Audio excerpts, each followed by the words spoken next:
Por último lo cortamos.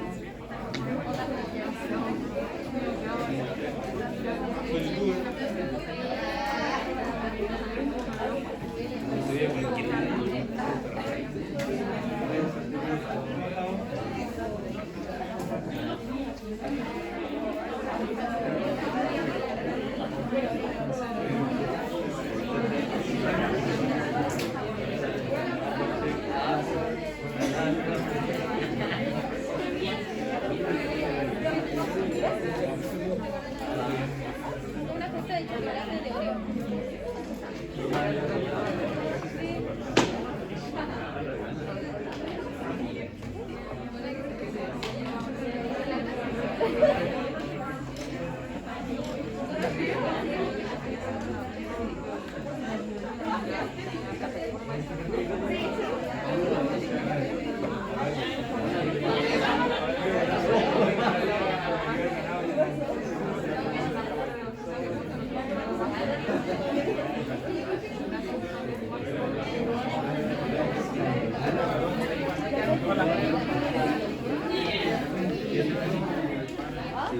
Bueno, que voy a pasar y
Vamos entonces. Bueno, lo que conversamos en la clase anterior, ¿cierto? Que cuando administramos un fármaco por la vía oral, ¿cierto? Ese fármaco que se administra por la vía oral pasa por la circulación hepática, ¿cierto? Al hígado, ¿ya? Y ahí hay una fracción del fármaco que se pierde. Entonces tú tienes, por ejemplo, se denomina la fracción biodisponible, ¿cierto? Que es la cantidad del fármaco que llega a la circulación. Entonces la concentración plasmática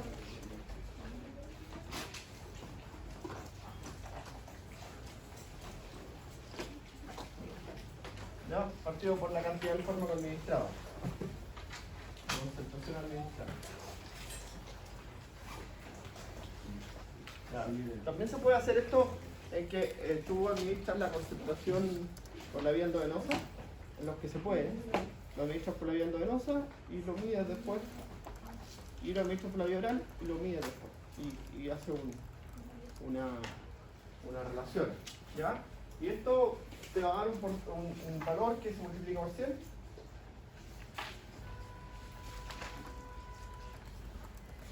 que me haya avisado. Multiplicamos por 100 y te da la biodisponibilidad. ¿Ya? Que es la cantidad de fármaco que logra la circulación sistémica.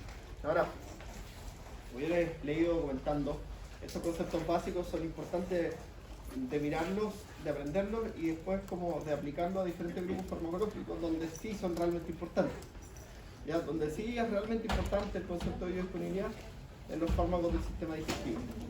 ¿Ya? ¿Y por qué es realmente importante? Porque esos fármacos del sistema digestivo tienen baja biodisponibilidad, ¿ya? Entonces ahí se logra ser muy importante este concepto. Ya. En el hígado, ¿cierto? Hay una extracción entonces del compuesto que se elimina por la bilis. ¿Ya? Y ahí puede ocurrir lo siguiente, que una vez eliminado por la bilis, ¿ya? Siga su paso por el intestino y se ha metabolizado en el intestino grueso por las bacterias y algunos metabolitos del fármaco vuelvan a la circulación por este sistema enteropático, ¿cierto? Que es el intestinal, recirculación enteropática. ¿Ya? Algunos hacen eso, de hecho hay algunos fármacos inmunomoduladores que tienen ese mecanismo de acción y por lo tanto piensen esto, van a lograr una concentración plasmática en el tiempo muy tardía. Porque en definitiva, ¿qué necesitas tú? ¿O qué necesitan esos medicamentos? Que el hígado lo elimine, ir al intestino, las bacterias convertirlas en pequeños metabolitos que vuelven al hígado y del hígado van a la circulación. Y ahí eso es. Por lo tanto, los periodos de latencia de esos medicamentos son súper largos, son muy largos. ¿Ya?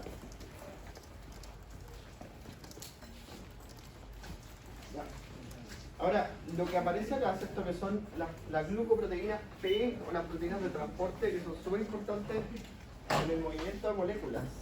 Lo vamos a analizar en distribución con más profundidad, pero aquí es súper interesante, ¿cierto? Conocer que en el hepatocito, ¿cierto? Y en el intestino existen estos transportadores. ¿Ya? Aquí aparece la glucoproteína P y dice otros transportadores porque hay una proteína de transporte de cationes, una proteína de transporte de aniones, los transportadores asociados al sodio, que ustedes los conocen, que son mecanismos de transporte activo secundario, y esos son importantes para movilizar moléculas. ¿Para qué están? Para mover sustancias endógenas, como están en esta figura. ¿Ya? Pero también están, ¿cierto? Lo ocupan los fármacos para movilizarse. Entonces, en la primera fue la primera que se descubrió, ¿cierto? Se llamó Multidrug Resistant Protein, ¿cierto? MDRP. Y la glucoproteína P, que la encontraron que hacía esto. En una célula, ¿cierto? Cuando el fármaco entraba, esta proteína, ¿cierto? Lo sacaba. Y por eso se llama proteína de muestra de resistencia a medicamentos, porque se veían muchos compuestos. ¿Ya? Bueno, hoy día se estudian no solo como proteínas de multiresistencia, sino que también, por ejemplo, para poder modificar las concentraciones plasmáticas o poder modificar las concentraciones en un tejido de un compuesto. ¿Ya? ¿Por qué? Porque al ser una proteína de transporte, es una proteína saturable. Entonces a veces se les da un sustrato que la satura y eso evita, ¿cierto?, que el fármaco salga del tejido donde está siendo eliminado. Sobre todo los fármacos del sistema nervioso central, porque esto es súper abundante en la barrera hematoencefálica. ¿Ya? Y también hay que tener cuidado, por ejemplo, los fármacos diuréticos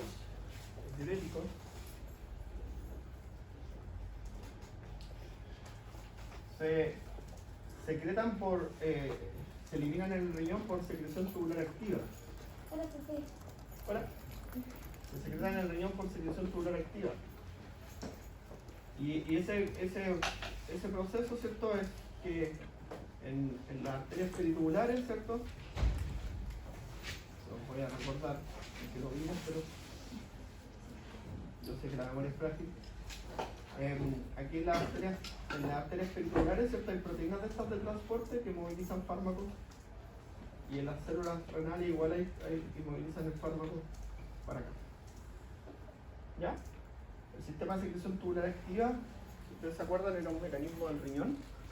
Y esa vía la ocupan muchos fármacos para eliminarse por proteínas de transporte. Entonces ahí hay que tener cuidado cuando utilizan en pacientes con falla renal fármacos, porque ese proceso va a estar alterado cuando hay más de un fármaco que usa la misma vía de eliminación.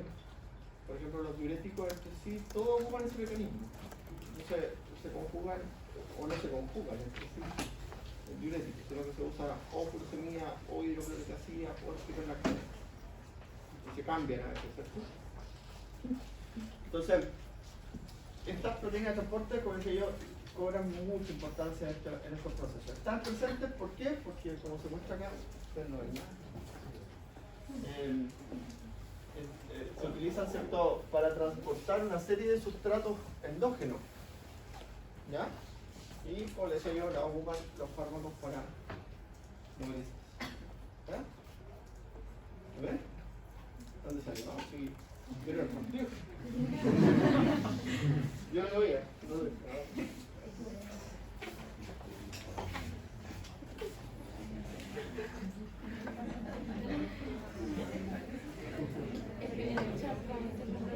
Soy amigo de Lucho Busto, así que la probabilidad era menos del 1%, y que 90 minutos de vida que no perderé. Y una película. Ya. Mira.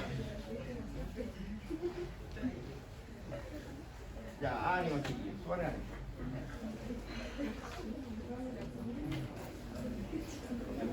El pH. El pH. Los fármacos se clasifican en ácidos. Aquí hay cosas que son fundamentales que vamos a ir entendiendo, porque este es muy complejo. Los fármacos los clasificamos en ácidos débiles o bases débiles. Así se clasifican los fármacos. ¿Ya? Por ejemplo, un ácido, el diazepam, perdón, el paracetamol, una base, el diazepam. ¿Ya? Ahora, los ácidos normalmente se absorben mejor en un medio ácido, como el estómago. ¿Ya? Pero dependen de su pK. ¿Qué es la pK? La rapidez con la que se mueve depende de la pK. Por eso es importante saber qué es la pK.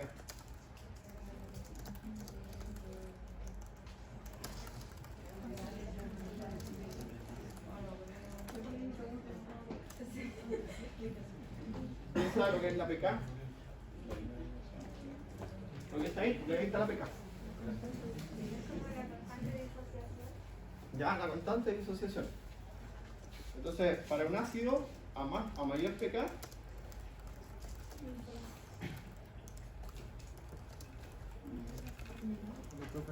menos se disocia. Y una base a menor pK, menos se disocia. ¿Ya? Es al revés, pues. Un ácido, mientras más pK, menos se disocia. Y una base, ¿cierto? Es al revés. O sea, el ácido, ¿cierto? El ácido en un medio ácido, si tiene una pK alta, se absorbe muy rápido. ¿Ya? Ácido en un medio ácido, con una pK alta, se absorbe muy rápido. ¿Ya? Por ejemplo, si a mí me preguntan, antes de verlo, ¿quién se absorbe más rápido? ¿El paracetamol o la aspirina?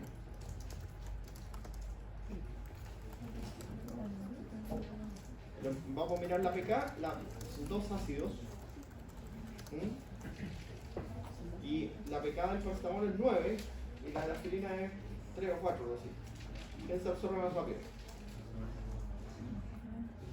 En el medio ácido. El paracetamol. ¿Ya? El paracetamol. Ya. Ahora,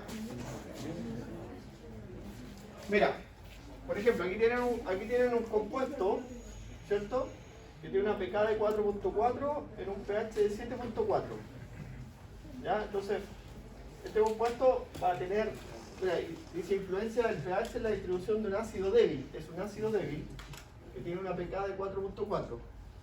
Ya, un ácido en un medio básico inmediatamente tiende a disociarse. ¿Ya? Pero si su pK es alta, lo que no es aquí, ¿cierto? Perdón, si su pK es baja, esa disociación va a ser menor. ¿Cierto? Porque tiende, ¿cierto?, a mantenerse más estable, a pesar de que el medio no es favorable. ¿Sí? Entonces, mira, hay una fracción del compuesto, ¿cierto?, que permanece como no disociada, y esa es la fracción que se va a absorber. ¿Ya? Ahora mira, si lo ponemos en el jugo gástrico, el ácido, ¿cierto?, va a tender a estar más como su forma no disociada, ¿cierto?, que un ácido débil. ¿Ya? Ahora va a haber una fracción disociada porque su pK es de 4.4.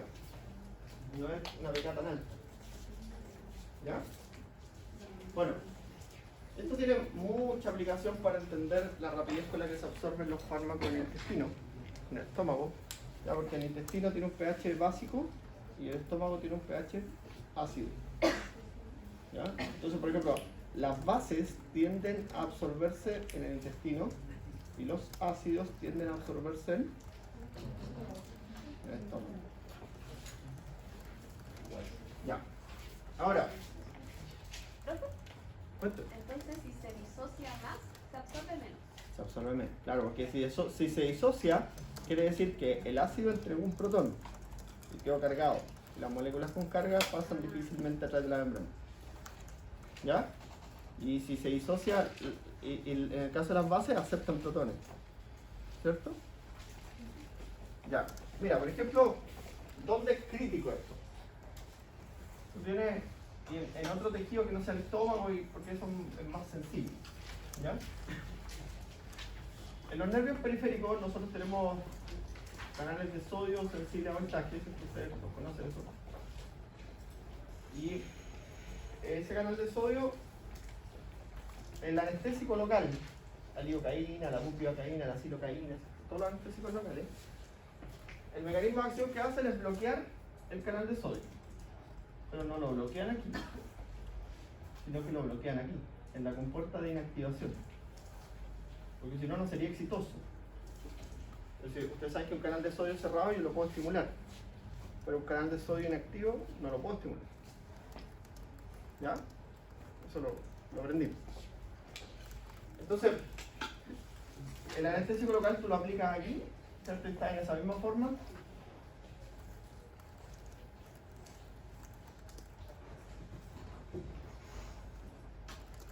¿Ya? En la misma forma que tenemos ahí, ¿cierto? Pero al pH de los tejidos, ¿cierto? Que es 7.4, va a estar más como de esa forma. ¿Ya? Y sin carga, esta molécula puede atravesar la membrana del nervio, de la neurona, perdón, y bloquear. ¿Ya? ¿Cuándo cambia eso? ¿Cuándo puede cambiar el pH del medio? ¿Y qué es importante para la anestesia local? ¿Ah? Una infección, ¿cierto? Se va a hacer un pH. ¿La infección produce un pH? Ácido. ¿Sí? Entonces, mira.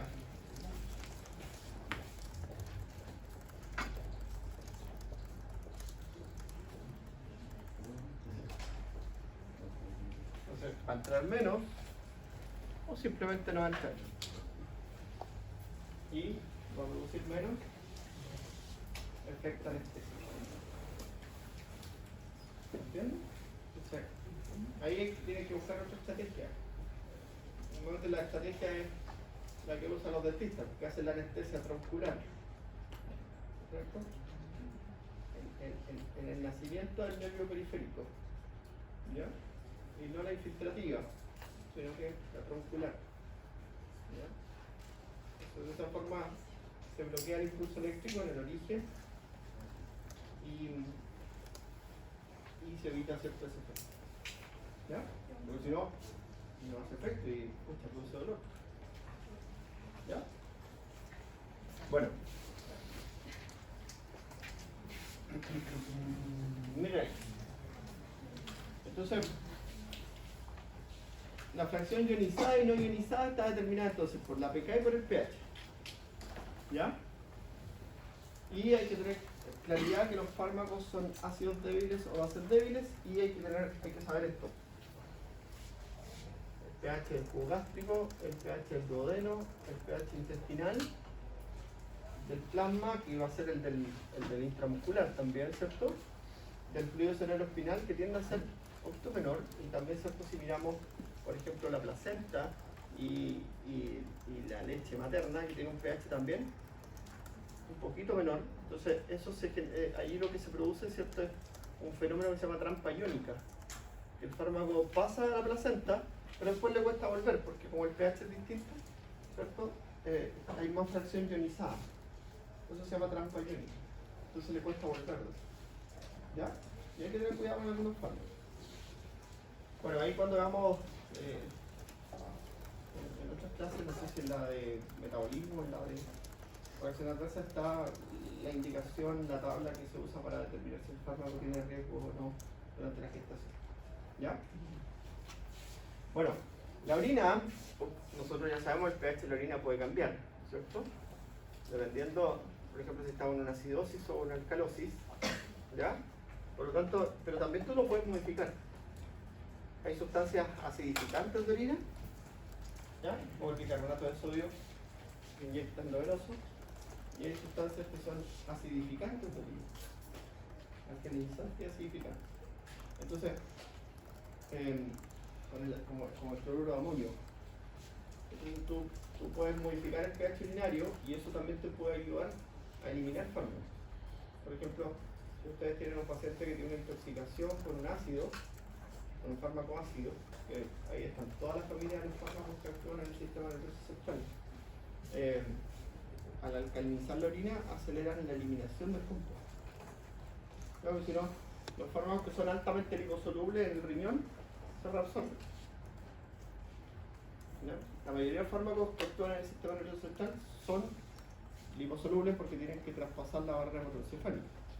Son moléculas pequeñas, ya por lo tanto en el riñón siempre se reabsorben. Entonces tú puedes modificar el pH urinario, alcalinizarlo o acidificarlo y con eso facilitar la eliminación del compuesto. ¿Entiendes? Ya.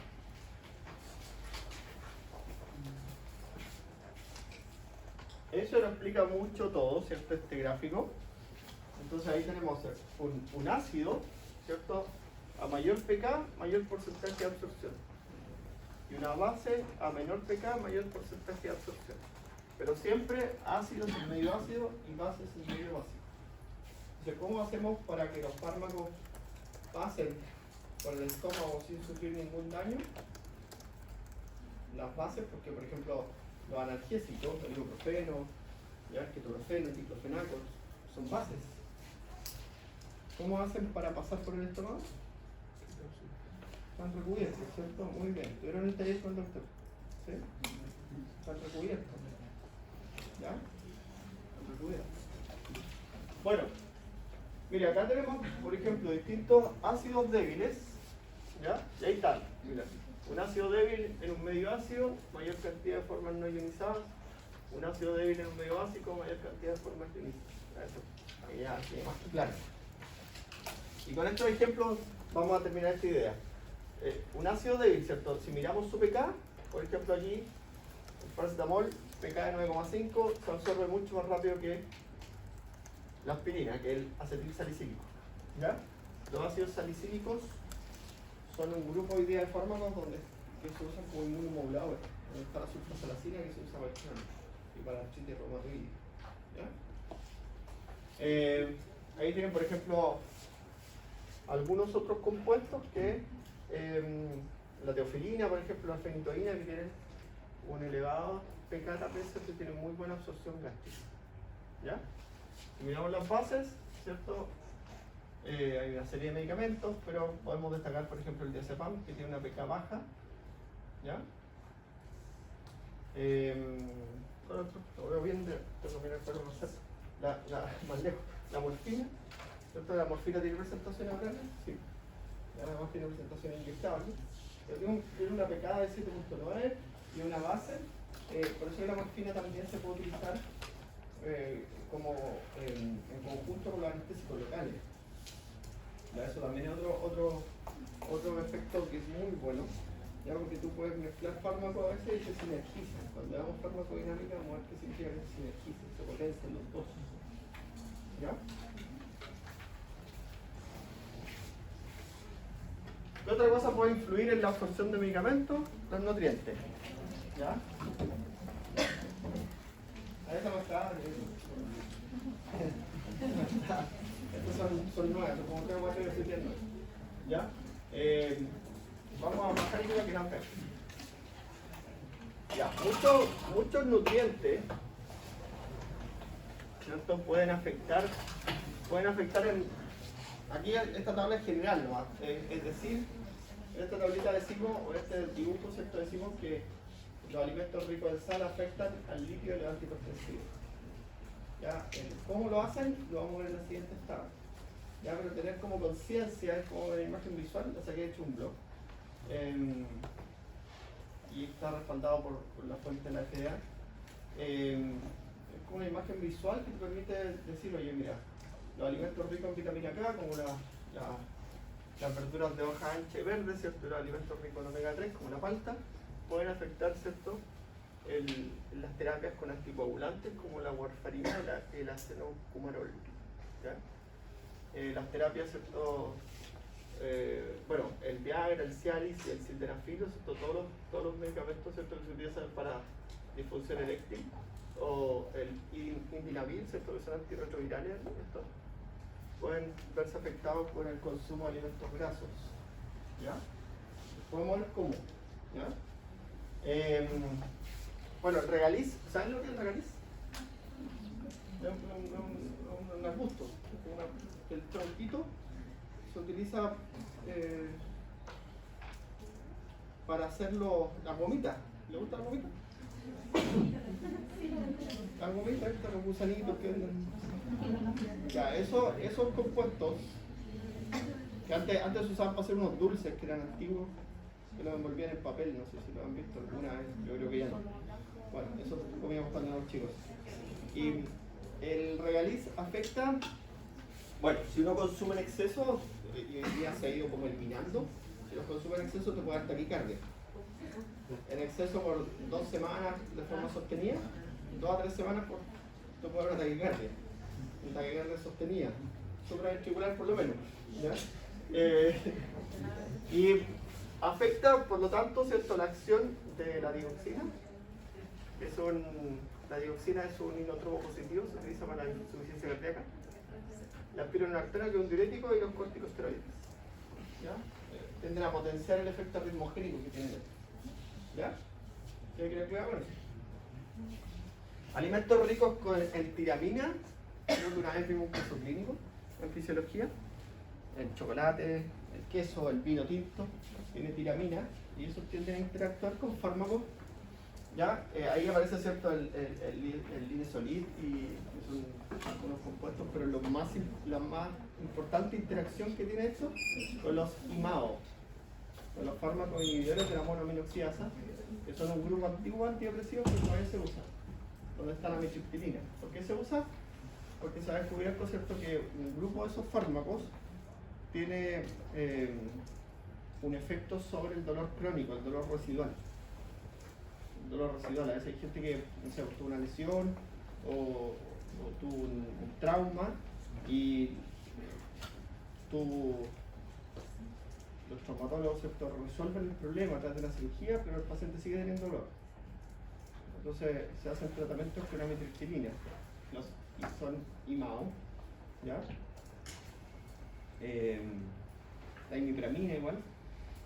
Y con estos compuestos pueden generar, ¿cierto?, una crisis compleja por exceso de adrenalina, noradrenalina y serotonina en el sistema nervioso central, que la llamamos síndrome serotoninérgico, ya que es un episodio de de angustia, de inquietud, ¿cierto? De intranquilidad, que se ponen sudorosos, taquicárdicos, ¿ya?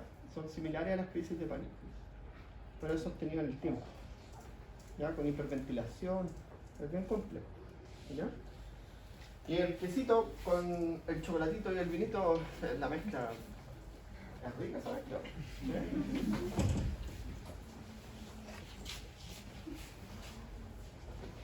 Bueno, el jugo de pomelo, ¿cierto? Es como famoso. Si va a tomar medicamentos, no lo tome con jugo de pomelo, ¿ya? Es famosísimo, que afecta a muchos medicamentos, ¿ya? Y los alimentos ricos en sal, ¿cierto? Ni hablar, también con los ricos en potasio y su efecto con los diuréticos y los antihipertensivos, ¿ya?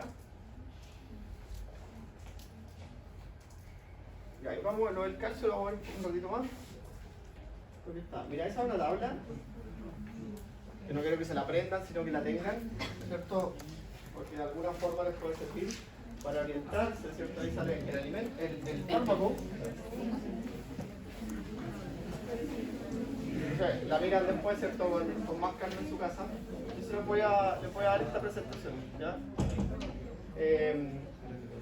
Está la furosemida, la bumetanía, que son los dos diuréticos de eficacia máxima. Tiene una interacción, ¿cierto?, con alimentos en general, alimentos ricos en sales. ¿Ya? ¿Y cuál es el efecto y qué se altera? Su farmacocinética. ¿Ya? Ahí dice que aquí está como el mecanismo específico de interacción. ¿Ya? Esta tablita es muy muy buena. Pero hay que mirarla en el computador. ¿Ya? Por ejemplo, aquí está el típico modelo de la tetraciclina, ¿ya? Que se relaciona con los alimentos ricos en calcio. La tetraciclina es un antibiótico que se usó mucho tiempo en la década del 80, en la década del 90, y todavía hay gente con manchas dentales de tetraciclina. ¿Ya? Hoy día se usa para situaciones muy puntuales, la tetraciclina. ¿Ya? Pero antes se usó mucho y se genera depósitos en los huesos y en los dientes. Entonces, en la radiografía se ven las manchas en los huesos y visualmente, lamentablemente, se ven en los dientes. Entonces tiene la mitad del diente como amarillo rojizo hacia abajo y la mitad del diente hacia arriba blanca. Y es terrible porque se confunde con maligenes, ¿ya? Pero es provocada por un fármaco, ¿ya? Y es porque la tetraciclina tiene afinidad por quelar con el calcio. Se pega al calcio y precipita, ¿ya? Obviamente, y aquí está, le quería decir eso, porque por ejemplo la tablita dice el alimento que se afecta, la leche, ¿cómo se afecta la farmacocinética? Porque se forman precipitados insolubles y se tiende a acumular en ese tejido. Entonces lo que hace es disminuir su biodisponibilidad. Ahí está. Un listado, estos son. La tabla es media modificada, no es la tabla original, porque yo traté de acumular los fármacos que eran más comunes. ¿Ya? Ahí está la tiramina. Los alimentos ricos en tiramina, el problema ¿cierto? Que tienen es que nuestro cuerpo tiende a metabolizar los alimentos ricos en tiramina. O sea, tiene más afinidad por la tiramina presente en los alimentos que por la amitriptilina o la imipramina, que son los antidepresivos. Entonces, va a haber más concentración plasmática de antidepresivo. Y eso es lo que genera, ¿cierto?, las reacciones adversas. Ustedes saben, y no sé si lo saben, si no se los comento, los antidepresivos normalmente se recomienda consumirlos con alimentos. ¿Ya? ¿Por qué? Porque lo que hacen los antidepresivos en conjunto con los alimentos es que se van a absorber más lento. Entonces tú a las 2 horas, que es cuando se observa el efecto, no vas a tener una concentración tan elevada, va a haber una absorción gradual, ¿cierto? Que va a hacer que el medicamento se empiece a distribuir. ¿Ya? Entonces, si yo lo consumo solo, ¿cierto? En ayuno, eso mucha gente lo hace, sertralina, fluoxetina, son los más comunes. Ya, vortioxetina, una serie de medicamentos que se usan, esos son como los más comunes. Si tú los consumes en ayuno, pasa esto. Y la probabilidad de generar reacciones adversas, como por ejemplo náuseas, ganas de vomitar, mareos, hipotensión postural, aumenta. ¿Ya? Cuando tú lo consumes con alimentos, se va a absorber más lento, entonces el fármaco hace logra su concentración plasmática, pero más lento. Por lo tanto, minimiza eso las reacciones adversas. Por eso que es importante recomendar y la administración, ¿cierto?, en conjunto con los alimentos. Si no fue en la mañana, al mediodía. ¿Ya? Entonces, según lo que hemos conversado, hay algunos alimentos que se benefician y hay algunos medicamentos que se perjudican si los administramos en conjunto con alimentos. ¿Me entiendes? Ya, me parece muy bien. ¿El escitalopram cuenta con este tipo de efectos secundarios? La verdad es que tiene menos porque el mecanismo de acción es otro, ¿cierto? Y hay un remedio que es la ketamina que alta genera sonambulismo y hambre. Sí, ¿Qué se dice? porque ahí genera el efecto contrario. Lo usan normalmente como para inducir para que duerman mejor las personas que tienen dificultades del sueño, que a veces son provocadas, ojo, que a veces son provocadas por los antidepresivos. Porque un antidepresivo, por ejemplo, si tú lo tomas en la noche, te produce alteraciones del sueño. ¿Ya? Por eso que se toma en la mañana o al mediodía. ¿Ya? Y la quetiapina se usa, es un antipsicótico, se usa para disminuir, ¿cierto?, el estado ansioso del cerebro. ¿Ya? Pero en sus mecanismos complejos de acción que tiene, puede desencadenar, ¿cierto?, algunos cambios o algunos, como por ejemplo el sonambulismo. ¿Ya? Es una de las indicaciones. Puede producir, también puede generar mayor incidencia de pesadillas. Y ahí normalmente en esa situación se cambia. Me acuerdo cuál era, porque lo cambian. Eso lo sabe más el doctor Isabite, ¿no? Lo cambiaban por... no se me acuerdo. Olanzapina. Por olanzapina. Ya.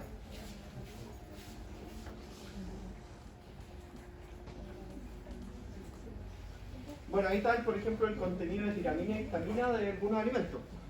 ¿Ya? Los alimentos, por ejemplo, los embutidos, ¿cierto? ¿Le gustan los embutidos, no? ¿No? No comen carne. Ya, bueno. El vinito tinto tiene una tablita, ¿cierto?, del contenido de tiramina, tiramina y histamina. ¿Ya?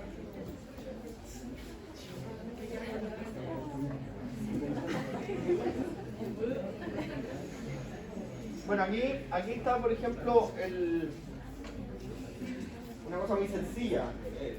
Los anticoagulantes, ¿cierto? Antiagregantes planetarios. ¿Cuáles son los antiagregantes planetarios? ¿Lo conocen ustedes? La aspirina, ¿cierto? El ácido acetilsalicílico. O el clopidogrel, que es un nombre muy raro, que es como una mezcla de no sé qué le puso ese nombre. Sí. Clopidogrel, se llama. Es un antiagregante planetario. Y lo que hace, esto se potencia en el efecto antiagregante con el ajo y la cebolla. Mira, son alimentos comunes en la dieta. Se potencia el efecto antiagregante. ¿Ya? Bueno, los anticoagulantes orales, ¿cierto? También, de nuevo con el ajo y la cebolla, pero también con alimentos ricos en vitamina K, ¿cierto? Como la espinaca, los coles y los cereales, ¿cierto? El regaliz, de nuevo, ¿cierto? Con los corticoides y los diuréticos, ¿ya? Los IECA, con los alimentos ricos en potasio, ¿ya? Y los inhibidores de la MAO, con los alimentos ricos en tiramina. Y ahí está el efecto que produce, ¿vale? Entonces, el inhibidor de la MAO produce una crisis hipertensiva y una vasoconstricción generalizada.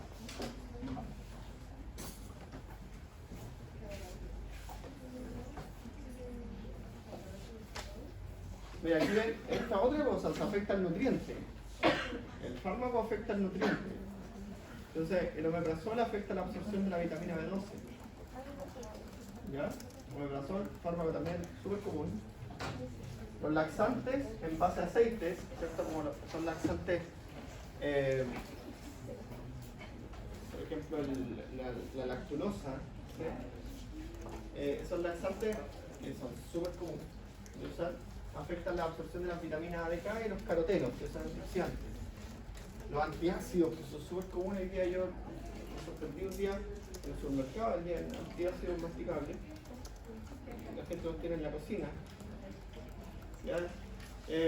Afecta la absorción del calcio, el fósforo y el hierro. Y los corticosteroides, esto es conocidísimo y son famosísimos por afectar la absorción del calcio y favorecer la eliminación del calcio, porque es el efecto del cortisol. ¿Se acuerdan? Balance negativo del calcio, efecto del cortisol.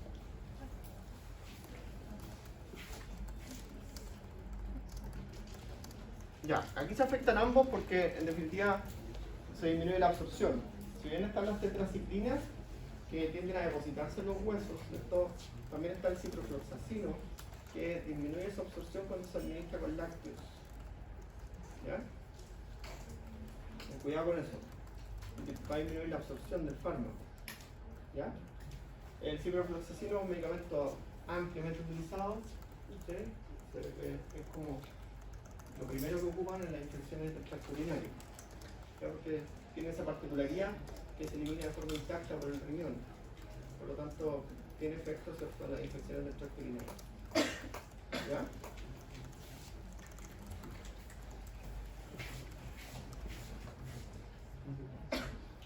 Aquí vamos a ver aplicar lo que hemos aprendido.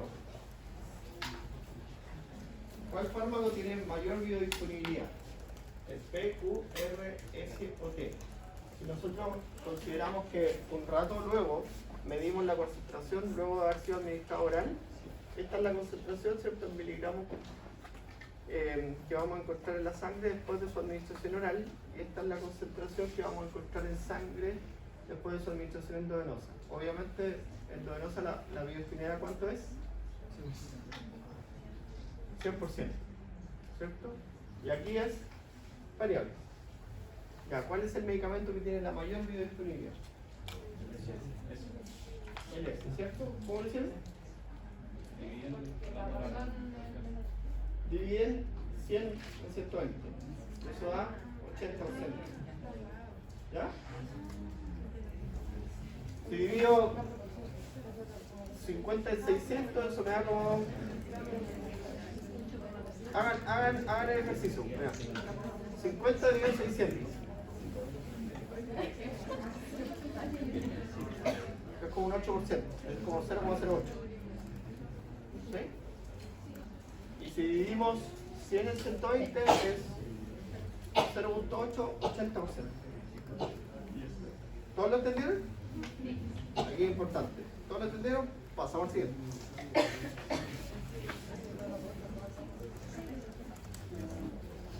Tenemos un grupo de fármacos, ¿cierto? Sertralina, diazepam, amiodarona, teofilina, los clasificamos como bases o ácidos. ¿Ya? En la prueba no están clasificados como ácidos o bases, eso es por libros logros. Y tienen distinta pK. Tienen distintas, sabemos que son bases. ¿Ya? Y tienen distinta pK. Entonces, dice que poco después de la administración, cuando los fármacos mencionados estaban más concentrados en el interior de la zona gástrica del paciente.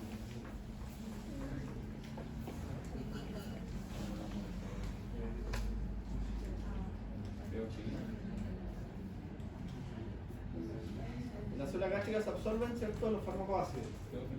¿Ya? Pero cuando está dentro de la célula gástrica, ¿tiene un pH? ¿Tiene un pH? ¿Está dentro de la célula gástrica, tiene un pH? Primero, al decir que en la célula gástrica nosotros vamos a absorber los ácidos. Los ácidos. Entonces nos queda teofilina y ibuprofeno. ¿Sí? Ya. ¿Cuál de los dos por supuesto que descartamos todo el resto, ¿sí? ¿Cuál de los dos va a estar más concentrado dentro de la célula gástrica? El que tiene una mayor pH, ¿cierto? Porque dentro de la célula gástrica es un pH básico. Y acuérdense que en el pH básico los fármacos a menor pH más rápido va a salir. ¿Ya? Entonces va a quedar más concentrado dentro de la célula gástrica la teofilina. ¿Ya? Eso bueno. Para ver si entendieron el efecto del pH, esto no lo hacemos. ¿Ya? Pero la teofilina, un fármaco que se utiliza la teofilina, se utiliza mucho en la función respiratoria porque es estimulante de los músculos de la respiración, ¿ya? Y es coadyuvante en la broncodilatación, pero es un fármaco que tiene una cantidad de reacciones adversas tremenda, por lo tanto se limita a su uso. ¿Ya? ¿Vamos? ¿Puedes explicarlo de nuevo? Por supuesto. Mira, lo vamos a hacer por esquema.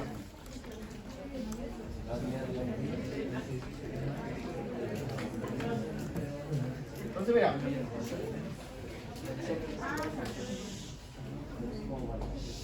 En la célula gástrica, ¿cierto? El pH ácido está aquí. ¿Ya? El fármaco va a absorberse en un medio ácido, los ácidos. ¿Cierto?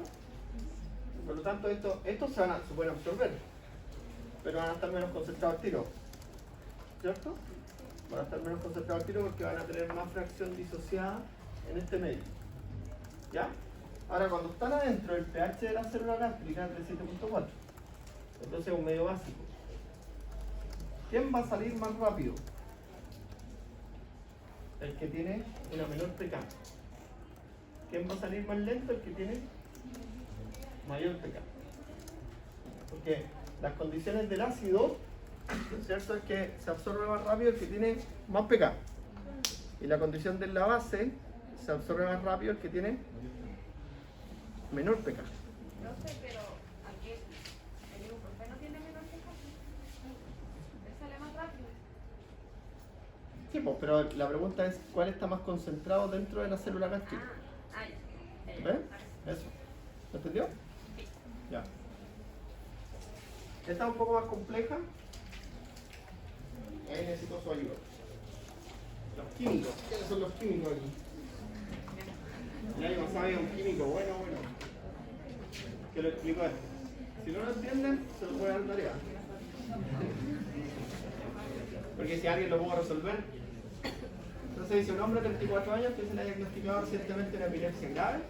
Ha comenzado el tratamiento con ácido valproico. ¿Ya? Que es un anticonvulsivante. El fármaco antipiléptico con una pK de 5. ¿Qué porcentaje del fármaco era probablemente soluble en lípidos en el lumen duodenal del paciente? O sea, estaba no disociado, ¿cierto? Suponiendo que el pH del lumen es 7.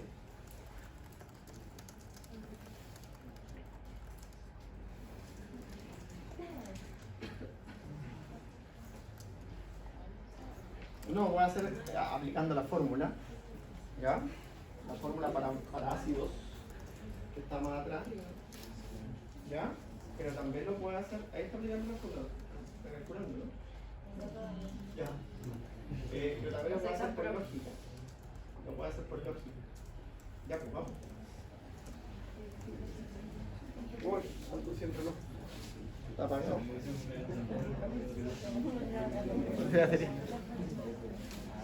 Vamos a jugar el recreo.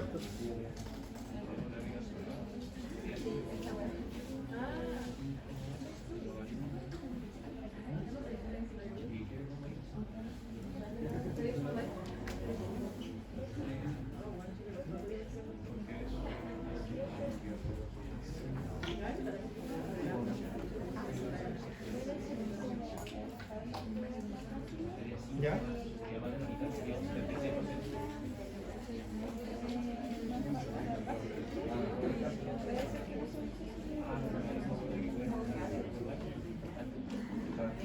¿Cómo es entonces?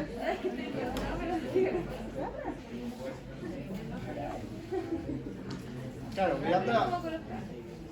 mirando el pH, es un ácido, y mirando la pK, ¿cierto? Bueno, hay otro nombre. Denise. Denise nos dice que un 99%. ¿Están de acuerdo? Sí. ¿Por qué? pH 7. ¿Ya? El duodeno tiene un pH de 6 a 8. Porque está en el jugo gástrico, acuérdate que baja ahí. Entonces el pH es medianamente ácido. Entonces, un 99%. ¿Ya? Ya. ¿Cómo se calculaba? Se calcula con la fórmula. La fórmula para ácidos. La del omega A más logaritmo de... Ahí lo calculas con esto. Ah, más adelante. Sí, está más atrás. Sí, Ahí está. esa. ¿Ya? ¿La vas a pasar? Sí.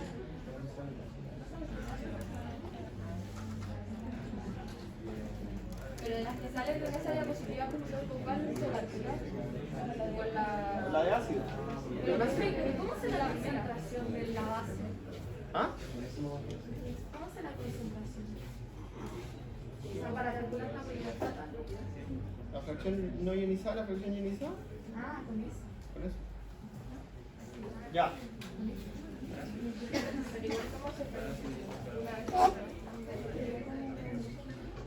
Bueno, esas son como... Ese es el modelo de preguntas de la prueba. ¿Ya?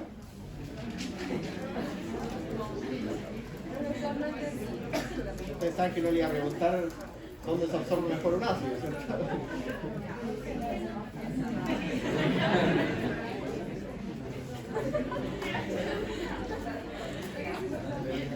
Profesor, ¿lo puede explicar de nuevo? El fármaco en el duodeno, el pH 7, es medianamente ácido. El fármaco es un ácido.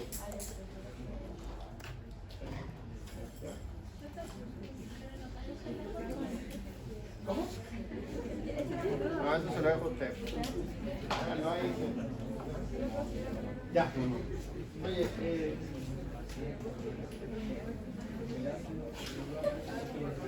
9:40 hace un relevito chiquitito, ¿ya?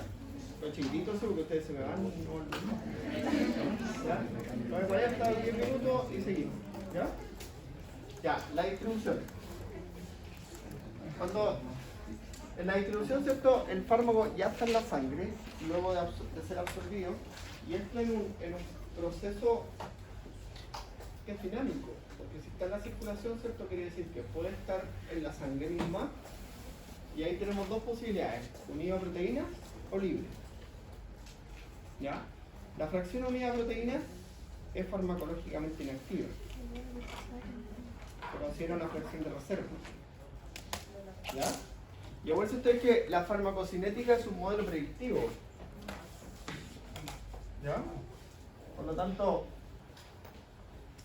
como modelo predictivo, siempre cuando tú dices, por ejemplo, que el fármaco se une en un 99% proteína, ¿ya? Entonces, si tú tienes una concentración de proteínas plasmáticas normal, ¿cuál es la concentración de proteínas plasmáticas normal? 7. ¿7 qué? ¿Por ciento? ¿7 qué?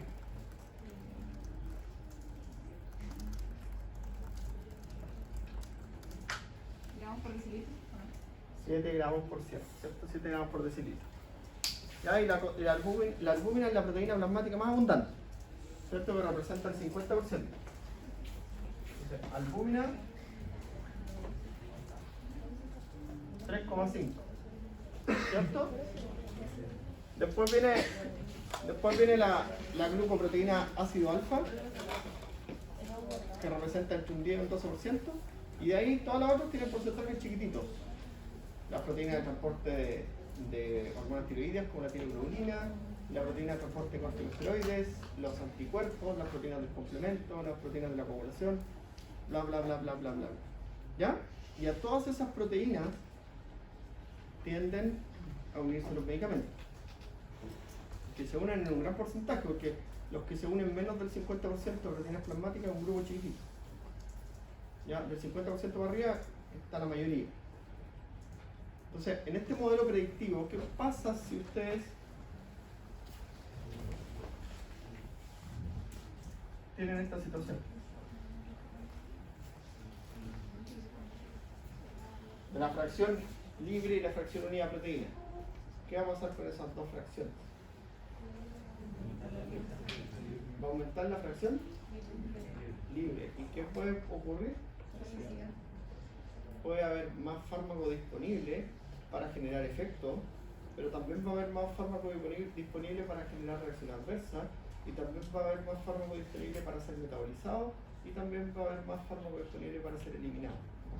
Que esos procesos ocurren simultáneos. Entonces empieza a haber, ¿cierto?, una posibilidad de que el efecto del fármaco dure menos, que el fármaco genere más reacciones adversas, ¿ya?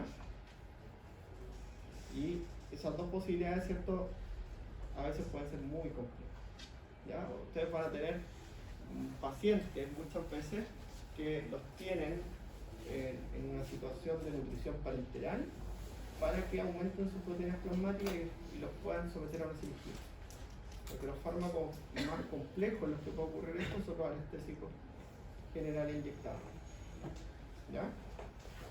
Los tranquilizantes, los sedantes, todos se tienden a abrir mucho proteínas plasmáticas y ahí la complicación es mayor, ¿ya? Porque el propofol, que es un anestésico general inyectable, si se desplaza y hay más fármaco libre, no te va a ir a generar un problema gastrointestinal, ni náusea, ni eso.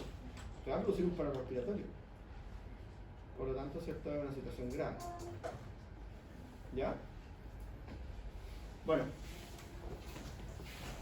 Entonces, la posibilidad, ¿cierto? Tenemos fármaco libre.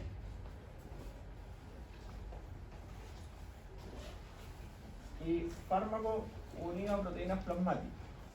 ¿Ya? Y esta fracción de reserva. ¿Ya? Fracción de reserva móvil que se va a ir separando y entregando por afinidad. ¿Ya? Porque se une a la albúmina, que la albúmina como que se une a muchas moléculas, tiene afinidad por muchas moléculas. ¿Ya? En la gestación hay que tener cuidado porque disminuye la concentración de la glucoproteína ácido alfa 1. Disminuye durante la gestación. Y es una proteína que representa un porcentaje alto dentro del grupo de proteínas que ligan fármacos. ¿Ya? Otro cuidado de la gestación.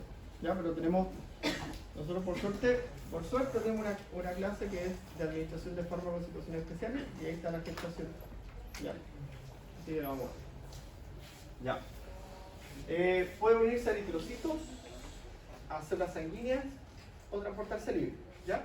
Pero el fármaco libre, ¿cierto?, nosotros lo vamos a tener en el sitio de acción. ¿Ya? Y generando su efecto. Eso se llama, eso se dice que el medicamento está en la biofase, la interacción fármaco-receptor. ¿Ya? También lo vamos a tener en otros sitios, ¿cierto?, que se denominan sitios de depósito. Así como vimos hace un rato, ¿cierto?, que la tetraciclina tiene afinidad por el diente, vamos a encontrar que la gentamicina, la topramicina, ¿cierto?, tienen afinidad por el riñón y tienden a acumularse en el riñón, por eso son potencialmente nefrotóxicos. ¿Ya? Son antibióticos que casi no se usan, pero hay situaciones en las que tienen que utilizarlos, ¿ya? Porque son súper efectivos contra anaerobios, atraviesan la barrera encefálica, y hay situaciones en las que los van a tener que usar teniendo el cuidado, ¿cierto?, de que se tiende a acumular en el riñón. ¿Ya? Otro sitio de depósito, la grasa. Los pacientes con sobrepeso, sobre todo con los anestésicos, hay que tener mucho cuidado, ¿ya? Porque tienden a depositarse en el tejido adiposo. Y también ser justo con los pacientes que están en una situación de desnutrición, hay que tener mucho cuidado con ellos. ¿Ya? Hay fármacos, por ejemplo, que a veces solo si eso de las proteínas transportadoras que vimos hace un rato, solo si se presenta una mutación de la proteína transportadora, pueden tender a acumularse en algún tejido. ¿ya? Y ahí es la importancia, ¿cierto?, de conocer la variabilidad genética de las personas o los grupos de personas, los grupos poblacionales, porque en los albinos hay una situación especial que es con la fluoroquinolona, ¿ya?, que tienden a acumularse en algunos tejidos, la fluoroquinolona. Y uno de los tejidos donde se acumula es el ojo. Eso puede producir ceguera. ¿Ya? Porque no tienen la proteína que lo saca del interior del ojo. Ya está alterada la proteína. ¿Ya? Bueno, pero hay muchas cosas que vamos a ir mirando. La otra posibilidad es que este fármaco, ¿cierto?, esté en sitios, esté sufriendo metabolismo en el hígado, en el riñón, ¿cierto?, como principales sitios metabólicos.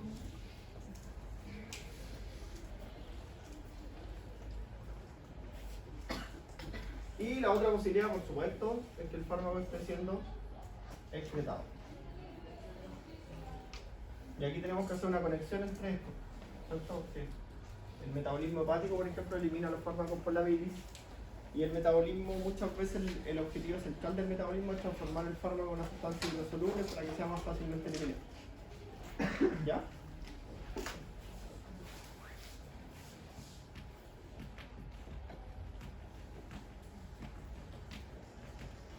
Bueno, ahí dice que la distribución es independiente de la absorción, pero va a depender de la permeabilidad a través de la barrera biológica, del grado de unión dentro de compartimentos celulares o tejidos, del reparto en función de su pH, y ahí el atrapamiento iónico que comentábamos hace un rato, y el reparto de grasa-agua.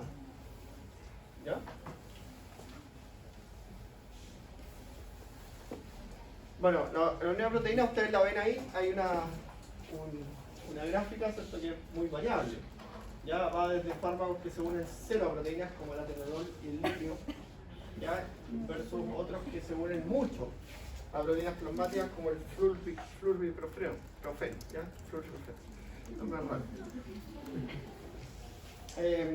Ese medicamento, el que comentaba yo el otro día, que se usa como parte transdérmico. ¿Ya? Bueno, ahí entre medio tienen el naproxeno, la fenilbutazona, la warfarina. Pero si nosotros miramos esto, ¿cierto?, de aquí, mira, de aquí parte el 50%. De aquí parte el 50% de una proteína, de aquí para arriba. Está para abajo en realidad. Y van quedando, ¿cierto?, con baja unidad de proteína muy pocos fármacos. La procainamida, la digoxina, el atenolol, ¿cierto? Entonces, en su mayoría se unen muchas proteínas plasmáticas. ¿Ya? Ahora, hay dentro del grupo de los anestésicos, hay fármacos que se unen poco a proteínas plasmáticas, sí.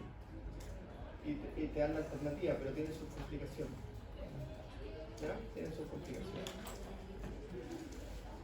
Y también está la opción de los anestésicos inhalatorios, que eso no se absorbe, básicamente. ¿Ya? El anestésico inhalatorio, el que más pasa a la circulación, pasa un 2%. ¿Ya? Bueno, la albúmina es la más importante, ¿cierto? La glucoproteína ácido alfa para masa y IOS, ¿cierto? Este principio de la hidratación de masa, ¿cierto? Depende de la fracción de absorción disponible, o sea, la cantidad de fármaco biodisponible, de la constante de disociación, el número de sitios de unión de la proteína y la concentración de la proteína. ¿Ya? Todo lo que conversamos antes. El número de sitios de unión de la proteína, eso es crítico en la interacción medicamentosa. ¿Ya? Hay algo que se estudia mucho en la farmacología, que es la polifarmacia, que es cuando el individuo consume 2 o más medicamentos. Y eso se denomina polifarmacia, y en eso obviamente la posibilidad de interacción de los medicamentos es mucho mayor. ¿Y qué va a pasar ahí? Uno va a desplazar del sitio de unión al otro, ¿sí? Y puede provocar lo mismo que comentábamos hace un ratito. Existan más concentraciones del compuesto, ¿cierto?, bajo ciertas condiciones. ¿Ya?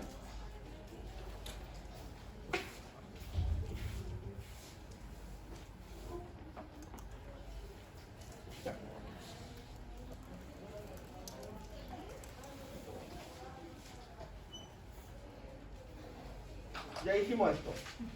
La fracción unidad de proteína, ¿cierto?, se considera un reservorio móvil. ¿Ya? Obviamente, la unión a proteínas plasmáticas condiciona la vida media del fármaco, ¿cierto? Condiciona la vida media del fármaco, porque como tenemos una fracción de reservorio móvil, ¿cierto?, eso se va a ir liberando lentamente, ¿cierto?, y va a ir regulando las concentraciones plasmáticas. ¿Ya? Pero facilita la solubilidad del medicamento en agua. Eso es algo súper importante, sobre todo para las sustancias liposolubles. Si no, las sustancias liposolubles tendrían a depositarse en los tejidos más fácilmente, ¿cierto? Bueno, al haber saturación de las proteínas, ¿cierto?, puede generarse grados de toxicidad en interacción medicamentosa o bajo ciertas condiciones fisiológicas muchas veces. Por ejemplo, la unión a proteínas se ve alterada en el síndrome urémico, en la acidosis, ¿ya? La acidosis metabólica, el síndrome urémico, la acidosis respiratoria. ¿Por qué? Porque en esos momentos la albúmina que está haciendo se está uniendo a la urea o se está uniendo al hidrogenión que está en exceso, ¿ya? Y tiene más afinidad por eso que está actuando como un buffer, ¿ya? Bueno, siempre hay que considerar la hipoproteinemia y la respuesta de fase aguda. ¿Qué pasa en la respuesta de fase aguda?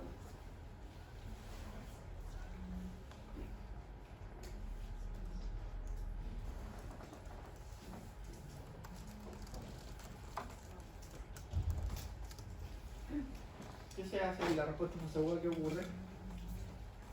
Que el hígado empieza a sintetizar otras proteínas en ese momento que las necesita solo en ese momento y deja de sintetizar otras proteínas que Entonces sintetizan disminuye la albúmina Eso. y aumentan otras proteínas, ¿ya? Entonces, la albúmina es la principal proteína de transporte. Disminuye esa circunstancia, pero también van a aumentar otras proteínas plasmáticas, ya que también van a ligar medicamentos. Mira, los sitios de fijación del fármaco ácido, la albúmina, el plasma, ¿cierto? Hay dos modelos que se utilizan, o cuatro fármacos que son como típicos que se utilizan en transporte y que se conocen como sitios en la albúmina, ¿ya? El sitio 1, que se denomina el sitio de la warfarina también. Y a ese sitio se unen todos estos medicamentos. Eso es la explicación de esta imagen, ¿ya? El sitio de la warfarina, ¿verdad? Tan específica la warfarina, en su unión a proteínas plasmáticas, ¿cierto?, en la albúmina, que se describe un sitio de unión a la warfarina. Ahí se llama sitio 1. ¿Ya? Y ahí se utiliza, bueno, permite el transporte, por ejemplo, de bilirrubina, pero también, ¿cierto?, hay otros medicamentos como la fenitoína, que es un antiepiléptico que es muy complejo en su actuar, el ketorofeno, que es más típico, ¿ya? Y obviamente la warfarina. Ahí está el sitio de unión de la digitoxina, que también es un fármaco súper complejo, ¿ya? La digoxina se utiliza para la terapia de insuficiencia cardíaca, ¿ya? Es un inótropo positivo, ¿ya? Y obviamente, ¿cierto?, la digoxina se une a él, pero también el metabolito que se llama acetildigoxina, ¿ya? La intoxicación digitálica la vamos a ver cuando veamos los fármacos del sistema cardiovascular de la insuficiencia cardíaca. Es un fenómeno que ocurre, ¿cierto?, que se llama intoxicación digitálica por esos fármacos, ¿ya? Ahí tenemos, ¿cierto?, el sitio de unión, el sitio 2, que es el sitio descrito para el diazepam, otro fármaco que se une a muchas proteínas plasmáticas, ¿ya? Y ahí tienen el mismo sitio de unión, lo ocupan todas las benzodiazepinas, ¿ya? Lo ocupan algunos medicamentos súper comunes, ¿cierto?, como el ibuprofeno, ¿ya? Y obviamente al mezclarlos va a producirse interacción. A lo mejor esa interacción quizás puede ser mínima, pero sí van a aumentar las reacciones adversas, en ese caso del diazepam, que son más complejas, porque produce, ¿cierto?, alteraciones de la concentración, alteraciones del equilibrio, dificultad, por ejemplo, al conducir vehículos motorizados, ¿ya? Y ojalá las complicaciones del ibuprofeno sean las que más se manifiesten, molestia gástrica, ¿cierto?, principalmente, ¿ya? Es mejor tener molestia gástrica que un accidente de tránsito, ¿cierto? Bueno, Y el sitio de unión del tamoxifeno. El tamoxifeno es un medicamento que también es muy complejo, se utiliza en la terapia médica del cáncer de mama, ¿ya? Ahí se utiliza el tamoxifeno, ¿ya? Y es un medicamento que también produce muchos índices de toxicidad, ¿cierto? Hay una toxicidad mediada por tamoxifeno que es bien compleja, ¿ya?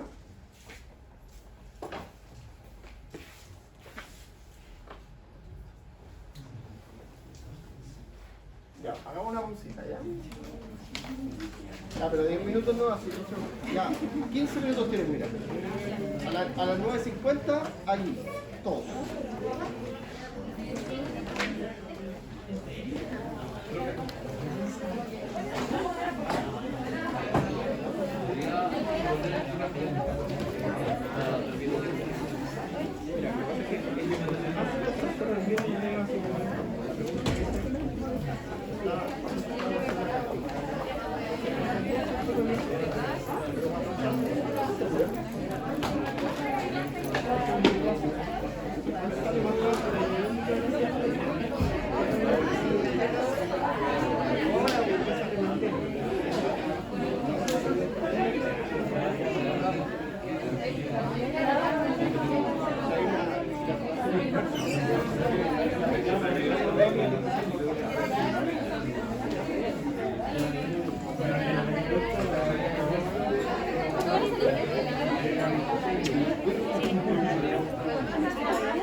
No, tomar aire.